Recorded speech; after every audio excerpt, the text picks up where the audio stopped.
திரு ஆச்சாரி ரொம்ப குறிப்பான ஒரு புள்ளிக்கு வரார். ஒரு வியூகமாக தான் இதை பார்க்க வேண்டியிருக்கு. அவருடைய பேச்சை 2 பேருமே சொல்கிறாங்க. கடந்த காலங்களில், ரொம்ப கடந்த காலத்துக்கு போல, கடந்த 4 கட்ட தேர்தல் பரப்புரைகளில் அவர் பேசினதுலேருந்து இதை தான் பேசியிருக்காரு.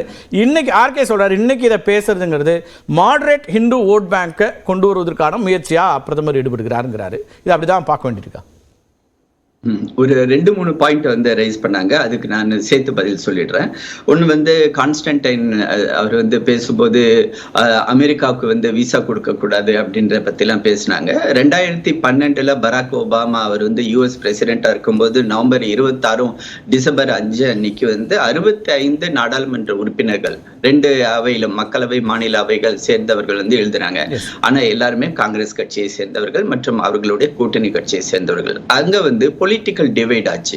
அந்த இடத்துல வந்து அவங்களுக்கு வேணும்னே இது வந்து ஒரு பொலிட்டிக்கலா அவரை வந்து வீக்கன் பண்ணணும். அவர் இன்னைக்கு நேத்து வந்து பிரைம் மினிஸ்டர் அதை பத்தியும் சொல்றாரு. என்னை திட்டமிட்டு, அந்த வார்த்தையை கோட் வித்தின் கோட்ஸ் வந்து திட்டமிட்டு என்னைய வந்து என் மேல் வந்து பொய்யான ஒரு பிரச்சாரத்தை அவர்கள் செய்தார்கள் அப்படின்றதுக்காக. அடுத்ததா வந்து இந்த அதிகமாக குழந்தைகள் பெற்றுக்கொள்றது வந்து அது வந்து கட்டிங் அக்ராஸ் ஆல் ரிலிஜன்ஸ். அதுல வந்து இந்து, முஸ்லீம், கிறிஸ்டியன் அப்படின்றது மாதிரி நம்ம பார்க்க வேண்டிய அவசியம் இல்லை. நம்மளால ஒரு கெபாசிட்டி இருந்தா ஒரு அததான் திரு கான்ஸ்டன்டைனும் ஆர்கேயும் அவருடைய ஸ்பீச்சை சுட்டி காட்டுறாங்க. ராஜஸ்தான்ல அவர் பேசினதுல முதல் லைன் என்ன சொல்றாரு, அடுத்த லைன் என்ன சொல்றாரு, அப்ப யார் அவர் குறிப்பிடுறாருன்ற கேள்வி அவங்க முன்வைக்கிறாங்க. அதாவது முதல் லைன்ல அப்போதைய பிரதமர் மன்மோகன் சிங் இஸ்லாமியர்கள் குறித்து இப்படி சொல்லியிருக்காரு அப்படின்னு சொல்லிட்டு இதை சொல்லும் போது அப்ப நேரடியா இஸ்லாமியர்களுக்கு தானே சொல்றாருங்கிறாரு அவர். ஒருவேளை அந்த இடத்துல அவர் பாஸ் கொடுக்கணும்னு இவங்க 2 பேரும் எதிர்பார்த்தாங்கன்னு நினைக்கிறேன். அதாவது இதை வந்து என்ன எப்படி இதை வந்து நம்ம அனலைஸ் பண்ணணும்னா, எந்த ஒரு ரிலிஜனா இருந்தாலும் சரி, அதிகமான குழந்தைகள் பெற்றுக்கொள்ளக்கூடிய தாய் தந்தையர்கள் அவங்களுக்கு கெப்பாசிட்டி இருந்துச்சுன்னா பெற்றுக்கிட்டோம். இன்னைக்கு வந்து நான் கூட அடிக்கடி என்னோட மனைவி 6 பிள்ளைங்க இது ஆக்சுவலா அது வந்து நம்ம வந்து குழந்தைகள் அதிகம் வந்து நல்லதுதான் அப்படின்றது என்னுடைய பர்சனல் எனக்கு கெபாசிட்டி வேணும். தாய் தகப்பன்ற முறையில என்னோட குழந்தைகளுக்கு எல்லா வசதிகளும் என்னால் அரசாங்கத்தோட கேம்பெயினே உங்களுக்கு நோட்டீஸ் வந்திருப்போது பார்த்து அதை நான் சயின்டிஃபிக்காவும் நான் வந்து சொல்ல முடியும். பட் அதை நான் இங்க பேசல, ஏன்னா அது என்னோட பர்சனல் லைஃப் பத்தி போகும், அதனால வேணாம்.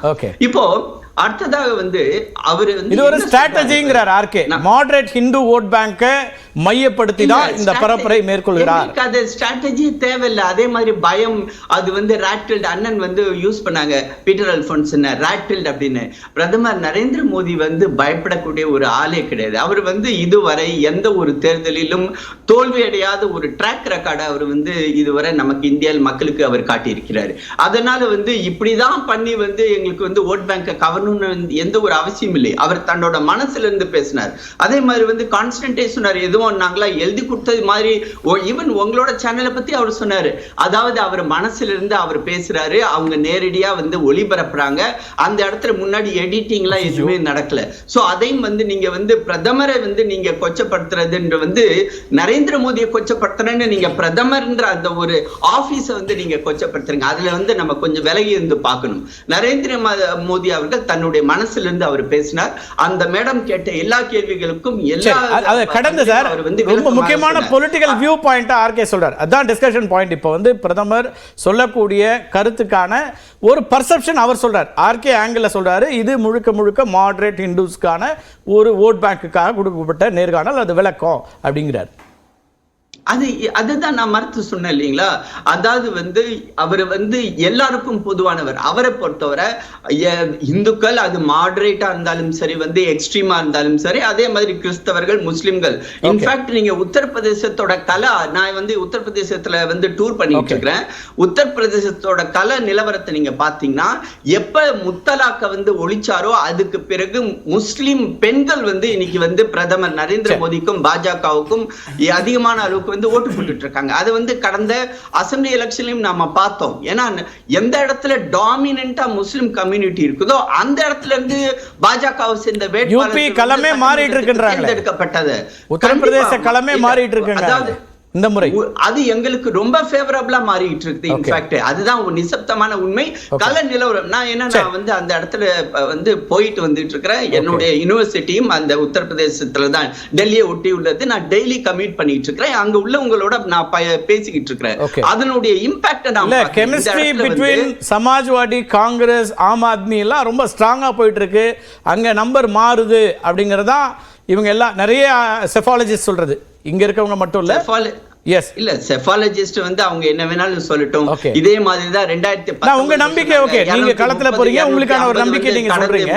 ஆனா இல்ல இது எல்லாமே ரேட்டில்ட் ஆகுதுன்னு அவர் சொல்றதோ, பதற்றம் வருதுன்னு இவர் சொல்றதோ, இந்தியா கூட்டணி சொல்றதோ, ராகுல் காந்தி அவர்கள் சொல்றதோ எல்லாமே என்னன்னா இந்த எங்க தொடங்கி இருக்கீங்க நீங்க பாருங்களேன். 2 விஷயம் சொல்றேன், நான் அடுத்து திருப்பிட்டு போகணும். தொடங்கும் போது நீங்க வந்து பிரதமர் வேட்பாளர் யார் அப்படின்னு கேள்வி வச்சீங்க. இந்தியா கூட்டணியுடைய பிரதமர் வேட்பாளர் யார் அப்படிங்கிற கேள்வி வச்சீங்க.